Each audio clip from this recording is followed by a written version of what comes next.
I left eastern Kentucky for a few days. No real plan, just a map, a full tank of gas, a few roads I never dreamed of before. Virginia, West Virginia, different places, different people. Still, the feeling stays the same. You start to realize Appalachia isn't a line on a map. It's something that follows you. The farther I drove, the more the project kept growing on its own.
Gary, West Virginia was built by coal. For decades, the mines gave this town a reason to exist. When they closed, many people left. Everything left. Those who stayed have learned to live with another challenge: floods. The water keeps coming back, so do the people who still can call this place home.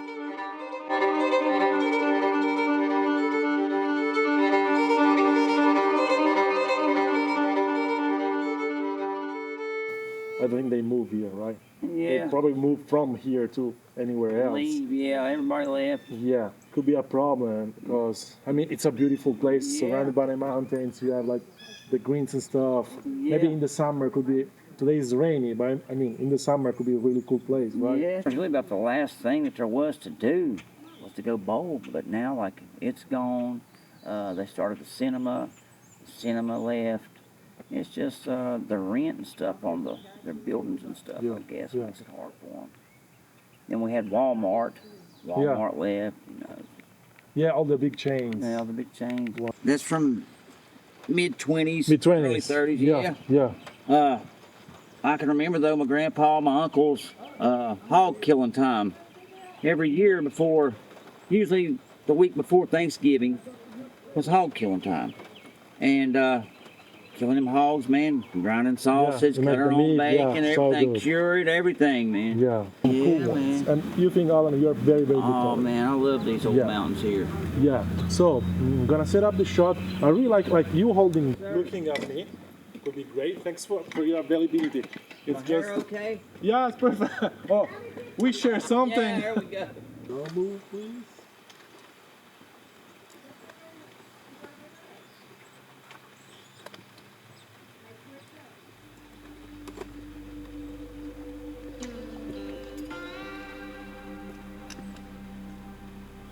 Three, two, one. Perfect.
it will be just completely nothing but Yeah. it's fascinating, man. Yeah, super fascinating. It's like, hell, I can't even explain it, to be honest with you. Steel equipment or something? Yeah, they'll still very expensive. copper. Meeting Mike felt natural. Around here, everyone calls him Wildman. He spent years working in the coal mines. Now he fills the same hills with music. There's nothing complicated about him. He smiles, picks up his guitar, his banjo, and starts playing. For a while, you stop thinking about photographs. You just listen. Sometimes that's enough to understand a place better than any conversation. Like when I first started out, man, it was hard.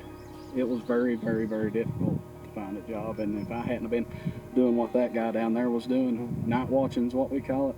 If I hadn't have been night watching at a certain mines, I would have never got my first shot because I'd driving 2 hours just to work 12 and drive 2 hours back. Expensive. Yeah, so Long time. I came back and got in with a guy that I knew, and he was a boss at one coal company, and he gave me my first shot on a surface mine. I've been surface mining ever since. Oh, road right there that goes under that belt line. I was talking to a boss back when this place was still a place, and we was about for a meeting. You know, his truck door was here, my truck door was here, and I was just sitting there talking to him. It was about 4, 5 in the morning. The sun hadn't came up yet, and we both heard and felt the wind off of somebody just full sprint in between us, and we both cut our lights on, and there was nothing there. There was a dust trail from feet, but no feet. Damn. So.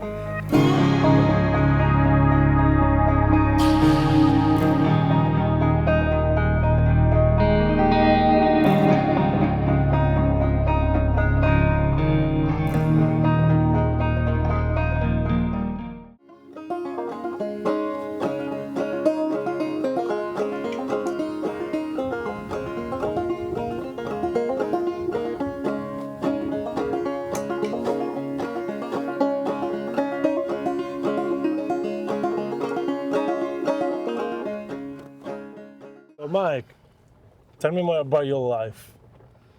There really ain't all that much to know. I had a pretty decent childhood, you know. Mom and Dad, they both worked, unlike my breaks. Mom and Dad both worked, you know. They weren't around very much through most of the day. I spent most of my time at my grandmother's house or my grandfather's house. You know, just getting out, running around in the woods, just playing outside, stuff like that. Come in, play Pokemon every now and again. It's pretty good life. I love Pokemon. I do too. What generation? Oh, the first 3 are my favorite.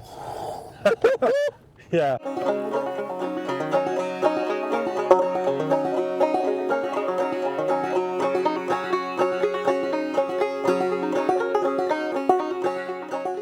My father was a coal miner. Both my grandfathers were coal miners. Pretty much every man around here was some type of coal miner. It'd be like whether you work on a strip job or work underground. Strip jobs, we call surface mines is what they are, but we call them strip jobs because you strip the mountain. And where do you see yourself in 10 years? Hopefully out of the mines.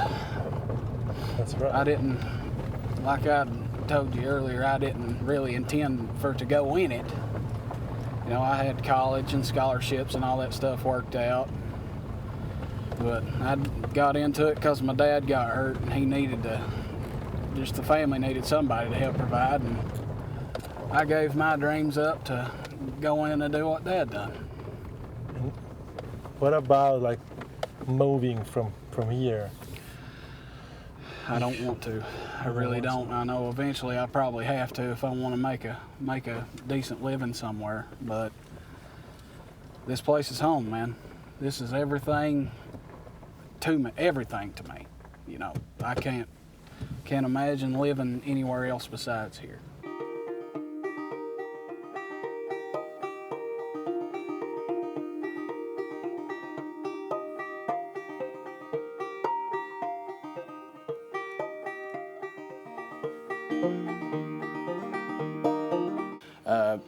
They all came in here and brought all their music over with them.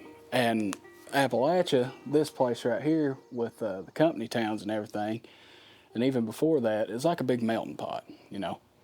You had all these influences from all over the world come in, and you get this stuff.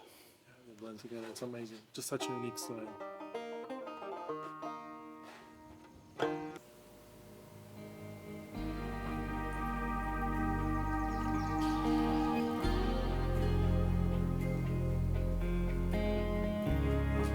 Three, two, one. Perfect. Thanks so much. It's really amazing. Do you have a band or something? Unfortunately, I never did. What? I don't want to. Okay. Put your hand on your head. Okay, great. Great. I love the moment. Yes, absolutely. All these.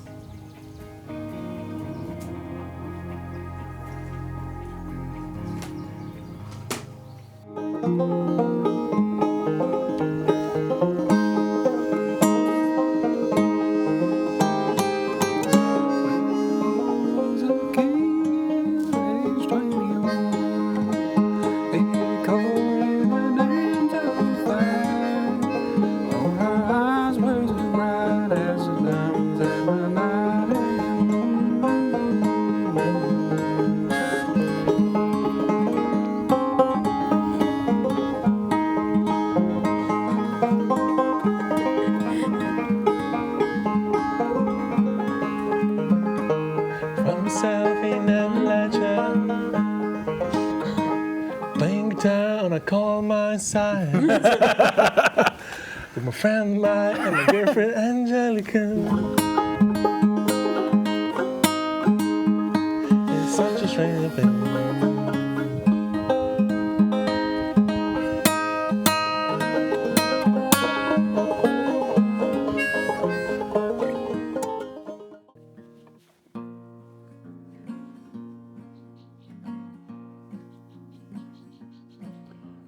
When I was a curly-haired baby,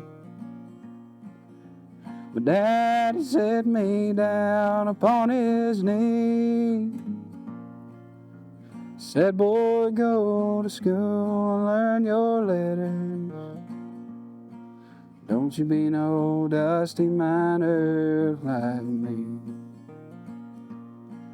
I was born and raised at the mouth of the Hazard Holler.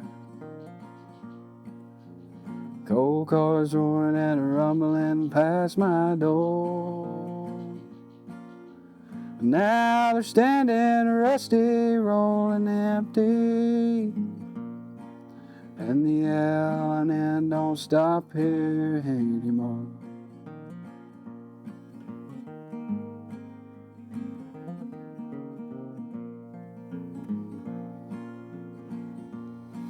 I used to think my father was a black man,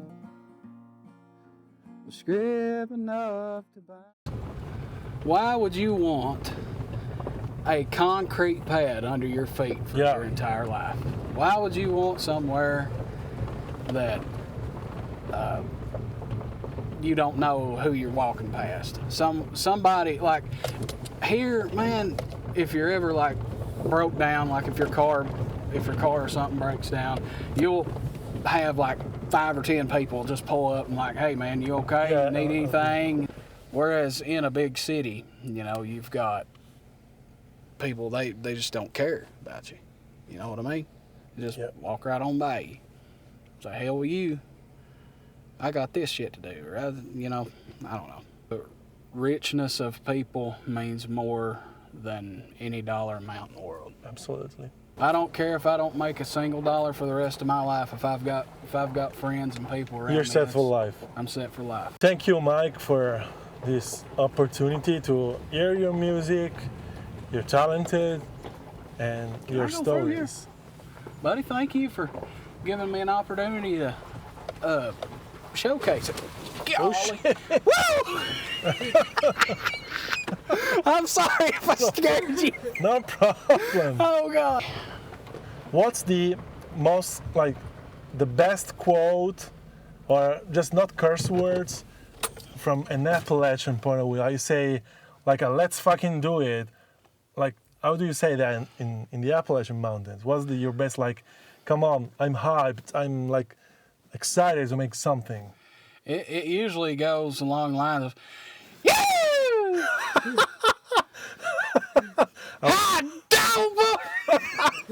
and then the cuss words start. Okay.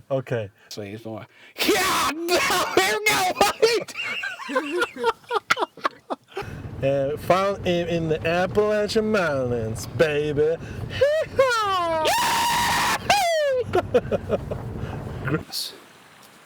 So basically, Mike, it's a coal miner, a banjo player, but it's also a professional, like, technician of all the equipments, all the gear, all the tools that a coal mine site needs to be operated. He's 25 years old, he's very good at it, he knows a lot of stuff.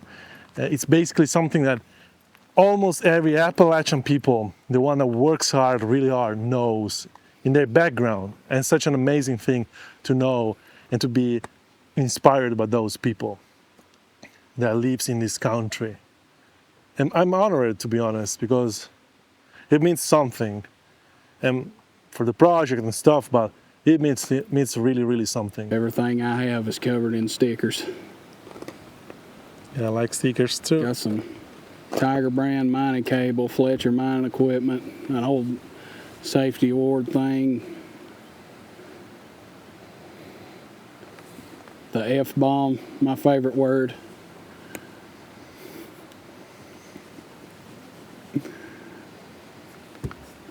Just a bunch of nonsense. And I love nonsense.